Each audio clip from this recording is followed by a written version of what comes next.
ത്രിയേക ദൈവത്തിന് സ്തുതി. യാക്കോബായ സുറിയാനി സഭയുടെ ചരിത്രത്തിൽ സുവർണലിപികളാൽ രേഖപ്പെടുത്തിയ ഒരു കാലഘട്ടമായിരുന്നു പുണ്യശ്ലോകനായ പെരുമ്പള്ളിൽ ഗീവർഗീസ് മോ ഗ്രിഗോറിയോസ് തിരുമേനിയുടേത്. കാരണം പെരുമ്പള്ളി തിരുമേനി രചിച്ച ഗാനസമാഹാരങ്ങളും പ്രാർത്ഥനകളും അത്രമാത്രം തീക്ഷ്ണമായ ദൈവിക ദർശനത്തിൻ്റെ ആത്മാവിൽ രൂപപ്പെടുത്തിയ പ്രാർത്ഥനകളും ഗാനങ്ങളുമായിരുന്നു. പ്രത്യേകം എടുത്തു പറയേണ്ട ഒന്നായിരുന്നു പരിശുദ്ധ അമ്മയോടുള്ള മധ്യസ്ഥ പ്രാർത്ഥന.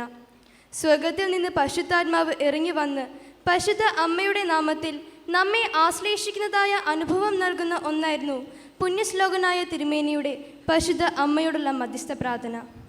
ആകാശം ചയിച്ച് ഇറങ്ങി വന്ന വചനമാകുന്ന ദൈവത്തെ ഉദരത്തിൽ ഉൾക്കൊണ്ട വാഴ്ത്തപ്പെട്ട മാതാവിനെ ദൈവിക ദർശനത്തിൽ കണ്ട ആ പിതാവിൻ്റെ ഓർമ്മ നാം ആഘോഷിക്കുമ്പോൾ സ്വർഗം സന്തോഷിക്കുകയും ദൈവകുമാരൻ അഗ്നിരഥത്തിൽ ഇറങ്ങി വന്ന് നമ്മെ അനുഗ്രഹിക്കുകയും ചെയ്യുമെന്നതിൽ ഒട്ടും സംശയമില്ല. പുണ്യശ്ലോകനായ തിരുമേനിയുടെ തൃക്കരങ്ങളാൽ എഴുതി തയ്യാറാക്കപ്പെട്ട സോദരരെ കേൾപ്പിനെന്ന ഗാനം എത്ര മനോഹരമായാണ് എഴുതി ചിട്ടപ്പെടുത്തിയിരിക്കുന്നത്. ആ പുണ്യപിതാവിൻ്റെ ഓർമ്മ നാം ആഘോഷിക്കുന്നതായ ഈ വേളയിൽ ഈ ഗാനമാണ് ഞങ്ങൾ ഇന്നിവിടെ ആലപിക്കുന്നത്. ആ പുണ്യപിതാവിൻ്റെ ഓർമ്മയിൽ ഇത്തരത്തിൽ സംബന്ധിക്കുവാൻ ഞങ്ങൾക്കും ഇടയാക്കി തീർത്ത ദൈവത്തെ മഹത്വപ്പെടുത്തുന്നു. ദൈവതിരുനാമം മഹത്വപ്പെടുമാറാകട്ടെ.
ചൊന്നേ